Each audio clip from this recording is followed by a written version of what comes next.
For many years, Carlos Santana concealed the pain, betrayal, and times when he pleaded for the suffering to end.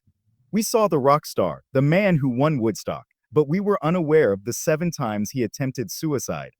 Now, at the age of 77, Santana is not only sharing his darkest moments, but also revealing the truth that influenced his music and his soul. Let's get to the bottom of the story. Carlos Santana's early years were filled with drama and difficult circumstances. He was born in Mexico when Carlos was 8 years old. His family moved to Tijuana, where his father played violin in mariachi bands and taught him how to play music. This move had a profound impact on Carlos' life as he fell in love with blues and rock music after seeing a cool rock band called the TJ perform in a park.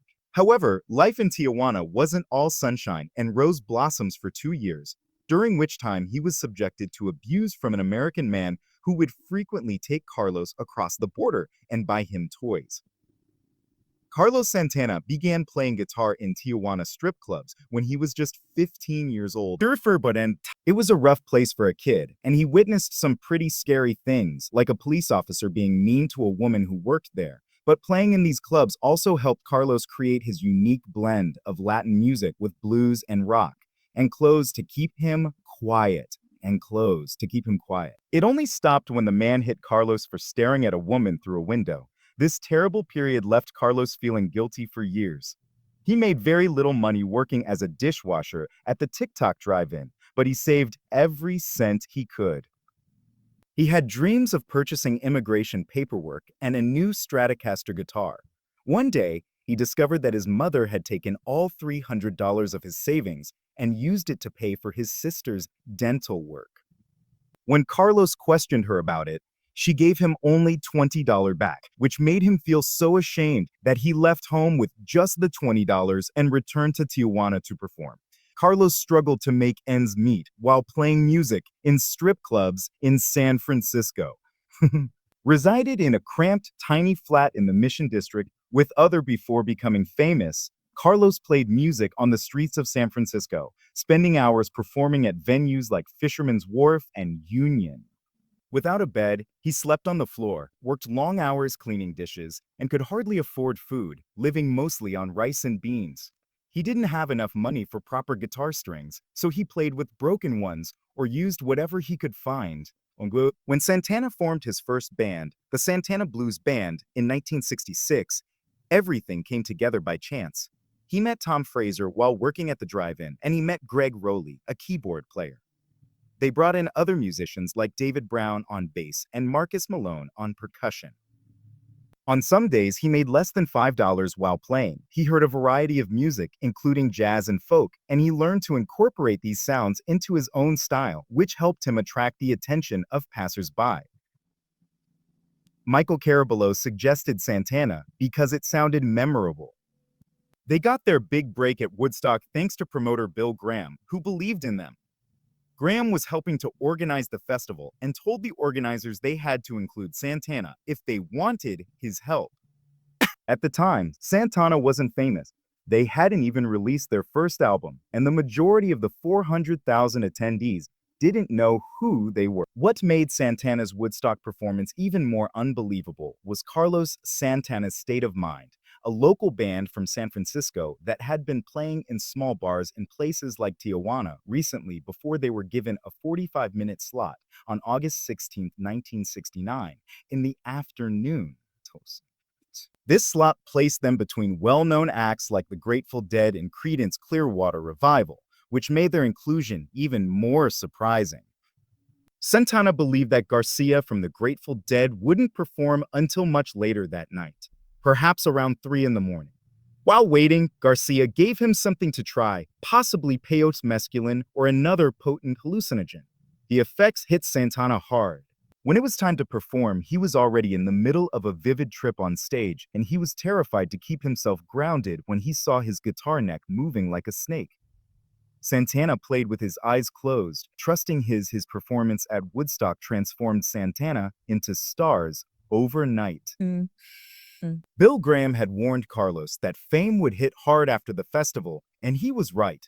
Just 2 weeks after Woodstock, Santana's debut album was released on August 30th, 1969. The timing was perfect, and suddenly they were not just a local band, but a sensation known across the country. At one point, he even prayed to God to help him find the right notes. Santana's first album was a huge success. The self-titled record stayed on the Billboard 200 pop album chart for an incredible 108 weeks, peaking at number 4 in November 1969. Their first single, Jingo, only reached number 56, but the song Evil Ways became their breakthrough. Graham helped the band capitalize on their success by booking them for major events like the Gold Rush Festival and even getting them on the Ed Sullivan Show in October 1969. Intriguingly, Bill Graham encouraged the band to cover Willie Bobo's version of the song, which led to the inclusion of Evil Ways on the album. Its success not only brought fame but also enabled Carlos Santana to fulfill a promise he had made to his mother. With his first royalty check, he bought her a house and made sure it had everything she needed, including a brand new refrigerator.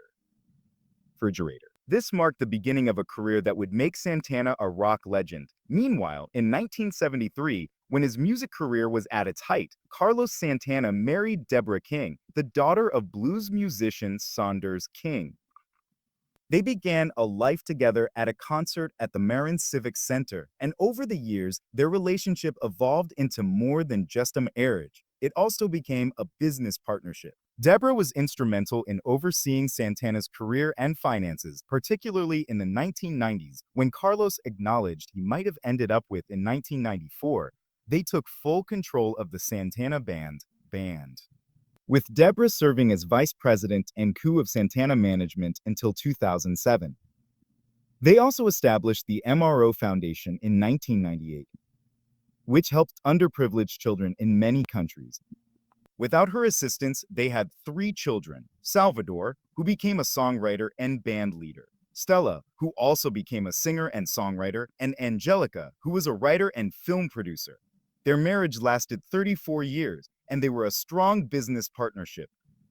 Their marriage wasn't as perfect as it seemed, though, as Deborah revealed in her 2005 memoir Space Between the Stars that Carlos had cheated on her. This revelation, along with other problems, led to their divorce in 2007.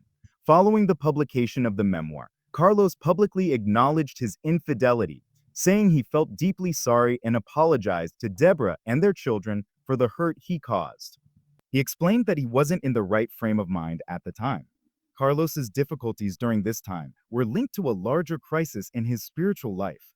He had previously followed a spiritual guru named Sri Chinoy, but he left his guidance in 1982 due to disagreements about personal choices. The divorce took a toll on Carlos, bringing him to the lowest point of his life and resulting in 7 suicide attempts. He felt so much pain that he thought death might be better than the suffering, but something stopped him each time. Over time, the pain of the divorce also brought back memories of a traumatic event from his childhood when he was sexually abused at the age of 10 by a friend of his father. He described hearing a gentle yet powerful voice that said, "I'm sitting next to you, isn't that enough?" These moments, along with looking at a picture of Jesus and lighting a candle, helped pull him back from the edge. Through his faith, he eventually found the strength to forgive his abuser. In 1973, his guru gave him the name Deep, which means the lamplight and eye of God. After leaving the guru's guidance, Carlos later converted to Christianity, which brought him peace. By 2015, he was so devoted to his faith that he talked about becoming a church minister. After retiring from music, he even planned to open a church in Maui, Hawaii. In 1999, Carlos Santana made an incredible comeback at the age of 52, releasing an album called Supernatural, which became one of Clive Davis, who had signed Santana to Columbia Records in 1969, approached him with the idea to collaborate again.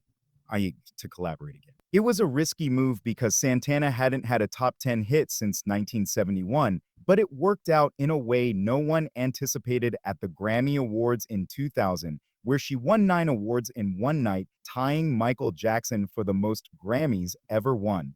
The album also hit #1 in 11 countries and remained at the top of the charts. One of Supernatural's most well-known songs, Smooth, was a rough idea that began as a groupie meeting Santana in a hotel. Pete Ganner, an executive, believed the album needed a big hit and pushed for the song. Santana wasn't interested at first, and it took a personal message from Clive Davis to persuade him. Santana also made history by becoming the first Hispanic artist to win the Grammy for Album of the Year. Singing the song, Santana was living a relaxed life in Manhattan when he got involved. He wanted the band and Thomas to perform the song live in the studio, which he claimed created a tsunami of positivity. The result was a huge hit that lasted 12 weeks at the top of the Billboard Hot 100, spent 30 weeks in the top 10, and remained on the chart for 58 weeks. Overall, Santana's life demonstrates how far hard work can get someone. He moved to San Francisco in the early 1960s. Francisco worked as a dishwasher and performed on the streets for tips. His success soared after Supernatural made over $375 million in sales. Santana has real estate investments, including a $6 million home in Las Vegas and a $20.05 million property in Hawaii. He is also a savvy businessman who founded a chain of Mexican restaurants called Maria Maria with chef Roberto Santi Banz. Oh. At the age of 77, Santana hasn't slowed down. He still performs in Las Vegas at his residency. Intimate Evening with Santana Greatest Hits Live presented by SiriusXM at the House of Blues in the Mandalay Bay Resort and Casino has been going strong for 13 years and is extended through 2025. He performs high-energy shows multiple nights a week, with new dates planned for early 25. Santana is also one of the few artists, along with the Rolling Stones, to have an album in the top 10 in every decade since the 1960s. So, a portion of the proceeds from his shows are donated to charities, such as the MRO Foundation. Forward Foundation's commitment to giving back was demonstrated in September 2024, when Carlos Santana had to postpone his September and early October residency shows at the House of Blues in Las Vegas. Despite the cancellation of some of his major shows, he was still able to play on August 27th. Santana needed urgent surgery for a back issue, so he canceled his September 4th show in Albuquerque at the Amphitheater and his September 2nd show in Phoenix. The 77-year-old guitarist had been sitting during recent performances. On the 28th, 30th, and 31st, Santana performed 5 songs from his well-known album Supernatural, which was celebrating its 25th anniversary. These performances demonstrated that despite his health issues, Santana could still produce amazing music. In 2023, Santana found himself in the center of a major controversy due to remarks he made about gender identity during a concert in Atlantic City, New Jersey. He gave an unscripted 15-minute speech that upset many people.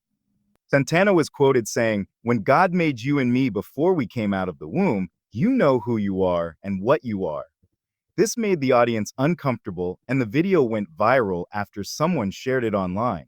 He later apologized on Facebook for his hurtful remarks and acknowledged that his words had offended people, but he later removed the apology and replaced it with an enigmatic poem that read, "The energy of consciousness generates its own kind, hate begets hate, love begets, hate love begets." At the same Atlantic City show, Santana publicly supported comedian Dave Chappelle by saying, "I am like this with my brother Dave Chappelle," alluding to their close relationship.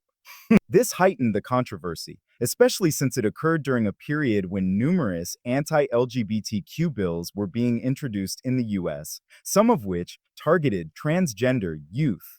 Chappelle had already come under fire for his Netflix special The Closer, which contained offensive remarks about transgender people. Because Santana is a well-known figure in the Bay Area and has a significant influence in the music industry, the backlash was particularly strong.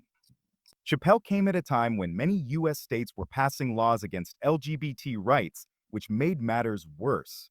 Advocacy groups, including leaders of San Francisco Pride, criticized Santana's remarks, and numerous civil rights organizations warned that remarks like these from famous people could make life even harder for transgender people.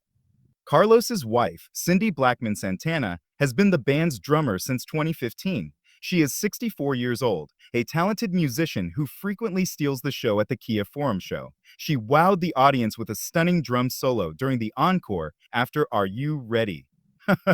Salvador, Carlos's son from his first marriage, is also a member of the band at 41. Salvador plays keyboards, percussion, and vocals, even adding rap to songs like Maria Maria. The band's set list consists of 18 songs. From the show, An Intimate Evening with Santana Greatest Hits Live will run from January to May and promises to showcase their incredible musical bond. Carlos Santana, 77, has a profound and unique way of thinking about life and mortality.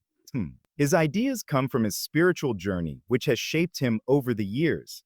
He once followed Sri Chinmoy's teachings and became a born-again Christian. Looking ahead, Carlos and his family are getting ready for an extended residency at the House of Blues Las Vegas in 2025, which will feature both old classics and new hits. His spiritual life is very strong, and he once had a mystical experience with the Virgin of Guadalupe that profoundly changed him. Santana believes that being strong and full of life isn't just about eating the right food, it's also about feeding your mind and spirit. And he says you can eat the best food and still be weak if you don't think correctly. His wife, Cindy Blackman, who became a Christian in 1992, has also played a big role in how he views life and staying healthy together. They focus on 4 essentials: diet, devotion, discipline, and dedication. Currently, Santana frequently asks people what God is saying to them. His message to his fans goes beyond music. He wants them to awaken spiritually and feel strong in their own lives. He frequently encourages his audience to celebrate their own light and divinity because he believes it's important to bring courage and hope to the world, especially when people are struggling. Santana looks at the big picture and seeks to find ways to bring comfort, peace, and unity to everyone. Peace and unity to everyone. In 1998, he founded the MRO Foundation to add a civil rights game for the Atlanta Braves. He stood up for what's right and said, "I am here to give a voice to the invisible." His actions demonstrate that he is not just a musician, but also someone who genuinely cares about improving the world. He also helps children around the world with their education and health.